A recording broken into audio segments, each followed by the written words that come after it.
Olá pessoal, tudo bem? Hoje a minha fala com vocês vai ser sobre procedimento operacional padrão. Em outras palavras, POP. Também muito conhecido como rotina de trabalho, ou mesmo como instrução de trabalho. Mas afinal de contas, o que é isso? Isso é mais uma ferramenta que uma empresa pode utilizar para fazer a sua modelagem de processo. Em outras palavras, como montar o seu mapeamento de processo. Para fazer uma modelagem de processo, usando o POP como referência, como eu falei agora há pouco, tanto faz chamar de rotina de trabalho ou instrução de trabalho, você tem alguns elementos que são muito comuns. Porém, vale dizer que a qualquer momento podemos, vamos falar assim, adaptar o nosso modelo de rotina de trabalho conforme os modelos existentes no mercado. O que eu estou querendo dizer para isso? Que não existe um modelo único de POP. Existem várias estruturas de POPs que a gente vai identificar nos diferentes serviços por onde a gente vai passando profissionalmente. De uma forma geral, toda vez que eu vou montar um POP, eu preciso definir, afinal de contas, de qual processo estou me referenciando àquela modelagem de processo. Qual é a rotina que eu estou mapeando? Então, o primeiro passo é identificar a rotina, porque se eu identifico a rotina, eu vou conseguir ter uma noção de começo, meio e fim. Em seguida, outra informação que é muito recorrente, inclusive obrigatória pelos programas de qualidade. Eu preciso identificar a data que foi elaborado aquele POP e o número da revisão. Sempre uma revisão começa com 00. E também você coloca a data da revisão com a data de acordo com as alterações que vão acontecendo. Ou seja, você vai ter uma data de emissão, que é quando você cria aquele POP pela primeira vez. Você vai criar uma identificação da revisão, que vai ser 00 a primeira. E depois você vai colocar também data de revisão. A data de revisão vai coincidir com as datas que você vai fazendo as alterações na rotina de trabalho. E aí, em cada revisão que você faz, você vai mudando a numeração da tua revisão. Para que isso? Para que você tenha um controle sobre as mudanças e as alterações que vão sendo feitas naquele mapeamento de processo. Isso geralmente constitui parte do cabeçalho de uma rotina de trabalho mapeada, ou seja, de um POP. Você também pode acrescentar nesse cabeçalho por quem é o responsável pela elaboração daquele POP, e também você pode colocar quem é a pessoa que foi responsável em aprovar aquela descrição. Algumas empresas colocam aí quem aprovou e quem elaborou no rodapé, tanto faz. Ou seja, é preciso ter essa informação. Se vai estar no rodapé ou se vai estar no cabeçalho, não interessa. Em seguida, você vai começar a fazer o mapeamento propriamente dito. E esse mapeamento começa com a definição do objetivo. Qual é o objetivo daquela rotina? Por que você está mapeando essa rotina? Depois que você define claramente esse objetivo, e tem que ser claro, tem que ser objetivo, tem que ser direto, você vai definir quem são os responsáveis em fazer aquela rotina. Você vai descrever o auxiliar de compras, o comprador, o diretor e vai colocar ao lado as suas principais atribuições em relação ao processo que você está mapeando. Outra informação importante é você apontar a referência normativa ou referências normativas. As referências normativas são as informações e conhecimentos prévios que a pessoa precisa ter para fazer aquela rotina. Por exemplo, imagine que você trabalha na área de compras e você vai pensar nas referências normativas. Você pode dizer catálogo de fornecedores homologados, você pode colocar os contratos com os fornecedores existentes, legislações relacionadas às compras de acordo com aquela empresa.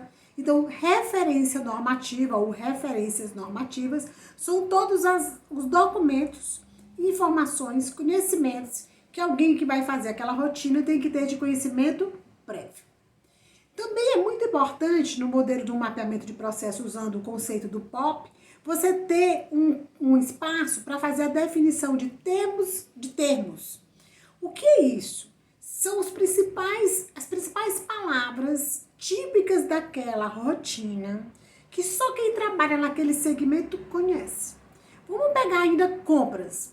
E vamos pegar, por exemplo, uma compras numa área pública. Sabe o que significa? Que eu preciso entender dos diferentes tipos de modalidades de licitações. Se você nunca trabalhou na área, você não vai conhecer. Então, se você está fazendo um POP, você tem que fazer um POP como se você estivesse escrevendo para uma pessoa que não conhece aquela área.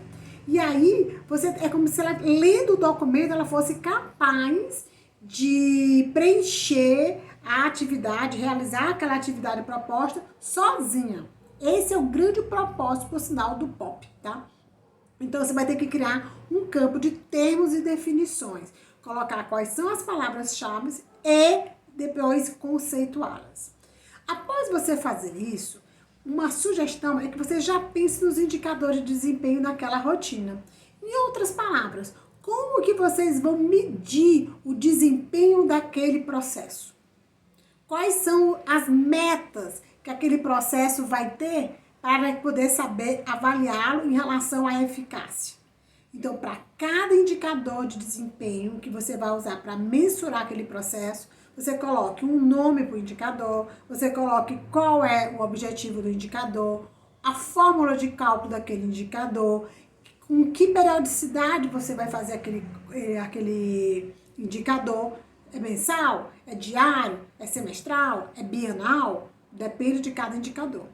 Você não pode esquecer de informar quem é responsável em gerar aquele indicador. E em seguida, coloca a fonte daquele indicador. A fonte é assim, ó, tirou do relatório de compras mensais do sistema informatizado X. Ou seja, é necessário a gente saber se aquele indicador que vai estar sendo gerado tem uma fonte confiável. Porque senão é preciso revisar essa informação na tua rotina para poder fazer um bom gerenciamento de processo. Após feita a definição desses indicadores, se você achar complicado fazer a definição de indicadores, você pode deixar para fazer a definição dos indicadores lá no final do POP, tá? Eu tô dando uma ideia de sequência, mas não que precisa ser essa sequência. Em seguida, vamos falar assim, o passo seguinte é você descrever, inclusive, o passo a passo daquela rotina. Como é que acontece o primeiro momento para aquela rotina ser realizada? Em outras palavras, você vai ter que descrever textualmente, como se você estivesse contando para uma pessoa como fazer o passo a passo daquela atividade. Por exemplo, lá no processo de compra, você vai começar todo o processo de compra, muito provavelmente por um pedido de compra. E esse pedido você vai verificar no sistema se o fornecedor é cadastrado, se o produto é cadastrado e assim vai. Então, essa descrição do passo a passo, ela tem que ser detalhada. Diferentemente de uma descrição de um fluxograma, que ele é mais amplo. Diferentemente quando você usa um CIPOC, que é uma descrição mais ampla. Então, pense assim, você vai ter que descrever o passo a passo, como se você estivesse explicando em detalhes para uma pessoa fazer a sua atividade.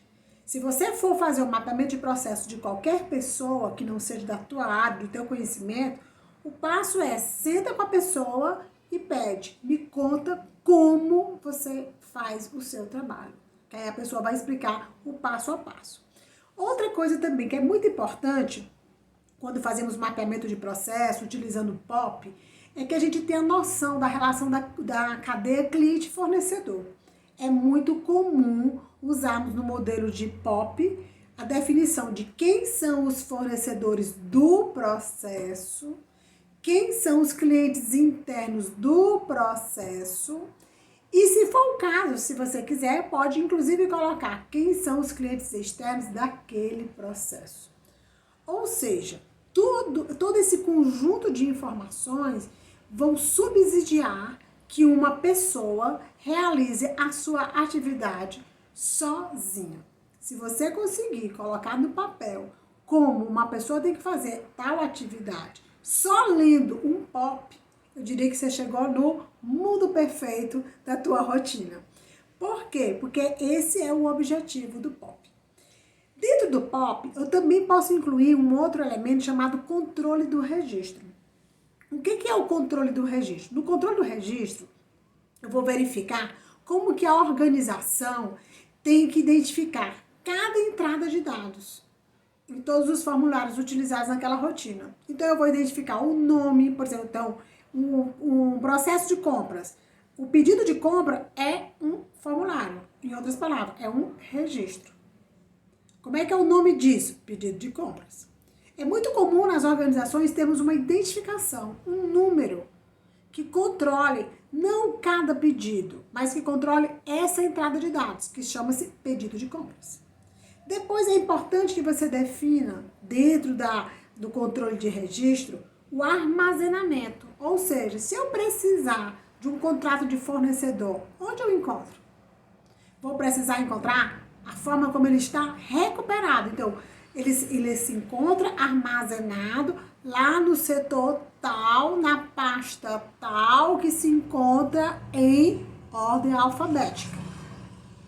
Posso também colocar nesse controle de registro como que esse conjunto de dados está protegido. Ele está protegido dentro de uma pasta física em tal sala, dentro de uma pasta chamada X. E preciso definir, inclusive, por quanto tempo eu devo manter esse registro guardado. 1 ano, 2 anos, 3 anos, 4 anos, 5 anos? E a outra pergunta é, o que eu faço com esse registro depois desse prazo? Vai para o lixo? Vai para o arquivo morto? E se você estiver usando toda a tua operação informatizada, não tem problema. Como é que é o nome da fonte de registro? Você vai colocar naquele formulário que você descreve no computador, no seu sistema informatizado. Você vai colocar a identificação dele da mesma forma. Você vai dizer que ele vai estar armazenado dentro do banco de dados X. Você vai dizer que ele está armazenado lá, protegido, na pasta tal. Como você localiza, se é por ordem cronológica, por ordem alfabética, aí vai variar muito de cada caso.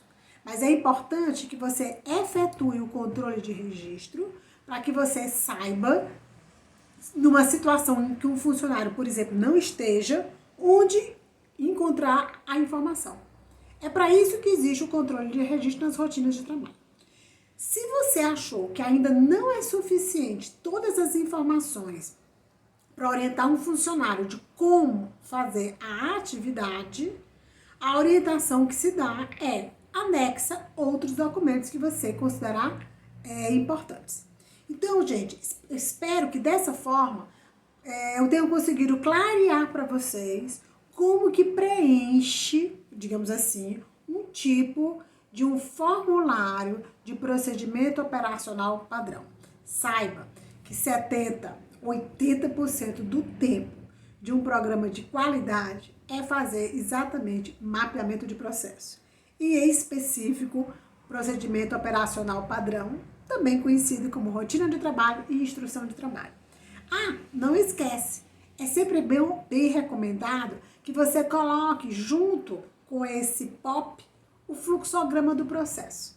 E se você já tiver o fluxograma do processo, vai ficar muito mais fácil você descrever o processo. Basta você pegar o próprio fluxograma e detalhar caixinha por caixinha, símbolo por símbolo, lá do fluxograma, ok? Então, é dessa forma que eu espero estar contribuindo para que vocês possam ter cada vez mais as empresas organizadas e sob controle. Boa sorte na sua modelagem de processo.